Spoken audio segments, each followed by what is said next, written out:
Salut les footeux, j'espère que vous allez tous très bien.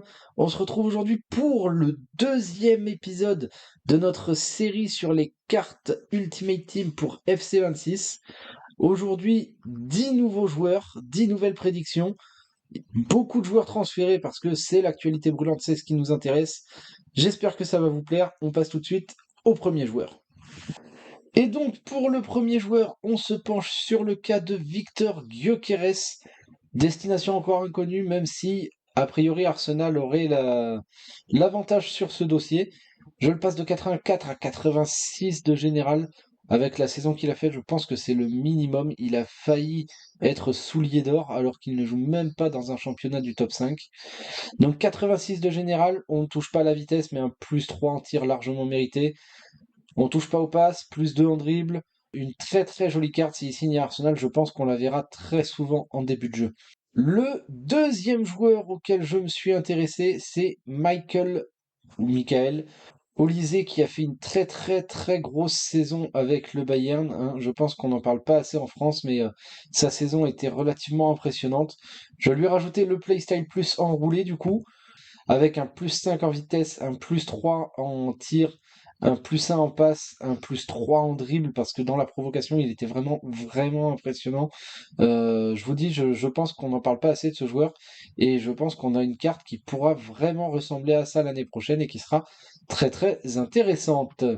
Le joueur suivant, c'est Nuno Mendes, le néo-champion d'Europe, néo-champion aussi avec la sélection portugaise. Il a enchaîné les masterclass, là, surtout sur cette deuxième moitié de saison. Donc, comment ne pas l'augmenter? On lui touche pas la vitesse, 89 de vitesse, 63 de tir, 79 de passe, 83 de dribble, 85 de défense, 81 de physique. Pour moi, c'est amplement mérité. Au vu de ce qu'il a produit contre des top attaquants, on est obligé de l'augmenter, que ce soit en défense, en physique, etc. Je lui donne également le poste milieu gauche parce que avec le PSG, on voit qu'il monte relativement souvent. Et je lui rajoute le playstyle plus quick step. Ensuite, intéressons-nous au cas de Rafinha. Alors Rafinha, comme vous pouvez le voir déjà, je l'ai changé de poste. Je l'ai passé de ailier droit à ailier gauche parce que c'est clairement là qu'il évolue maintenant. Il garde ailier droit en poste secondaire et je lui ai rajouté également BU en poste secondaire. Je pense que c'est assez pertinent. On lui a mis la foulée rapide en Playstyle Plus, un plus 3 de général. 87 pour moi c'est amplement mérité. Il part sur une saison Ballon d'Or au début, un petit peu éclipsé en deuxième moitié de saison par Lamine Yamal qui a choqué la planète foot entière. Mais pour moi, c'est un up largement mérité. Un gros up surtout au niveau du tir. On passe donc à 91 de vitesse, 85 de tir, 83 de passe, 88 de dribble, 55 de défense, 76 de physique. Une très très jolie carte pour Rafinha l'année prochaine. Je pense que c'est amplement mérité, double 4 étoiles. C'est une carte qui va faire très très mal.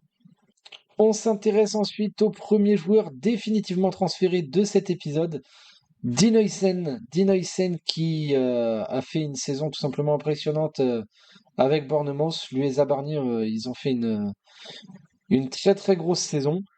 Il a été transféré au Real de Madrid et donc c'est tout naturellement que je lui mets un plus 13 de général. Je pense qu'on sera dans ces eaux-là pour Oysen, avec une très très jolie carte qui coûtera pas grand-chose quelques jours après la sortie du jeu, qui pourra être intéressante avec son 74 de vitesse, 56 de tir, 71 de passe, 73 de dribble, 84 de défense, 81 de physique. Il a une carte très très intéressante et s'il prend quelques boosts, ça peut l'être encore plus. Ensuite, encore un Parisien, encore un vainqueur de Ligue des Champions. Il y en a beaucoup dans ces deux premiers épisodes, mais on est quelque part un petit peu obligé, c'est l'actualité. Comment ne pas mettre des Parisiens dans ce genre de vidéos? Et donc on s'intéresse à la carte de Bradley Barcola.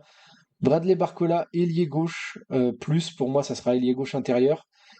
Avec le poste secondaire AD, on lui a rajouté la fusée parce qu'il démarre à une vitesse. Enfin, c'est assez impressionnant. Donc, histoire de le bonifier en vitesse, on a rajouté ça parce qu'on n'a pas touché à la stade de vitesse. plus 4 de général avec son 88 de vitesse, 79 de tir, 78 de passe, 84 de dribble, 44 de défense, 69 de physique.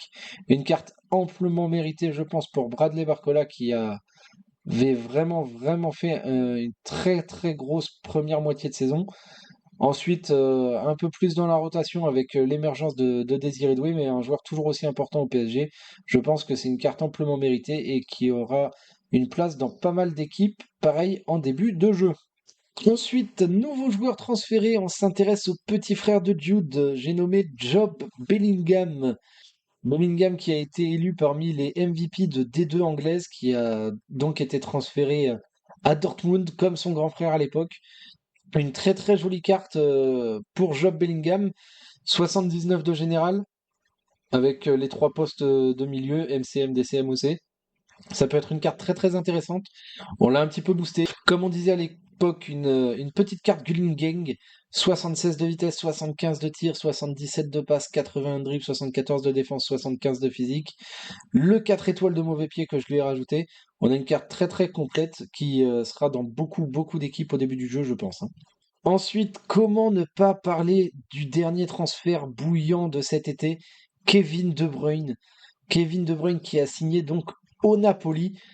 Malheureusement, il sort d'une saison très compliquée avec pas mal de blessures, beaucoup moins de temps de jeu, etc. C'est donc logiquement que j'ai baissé sa carte. Il garde quand même une carte relativement intéressante avec son 87 de général.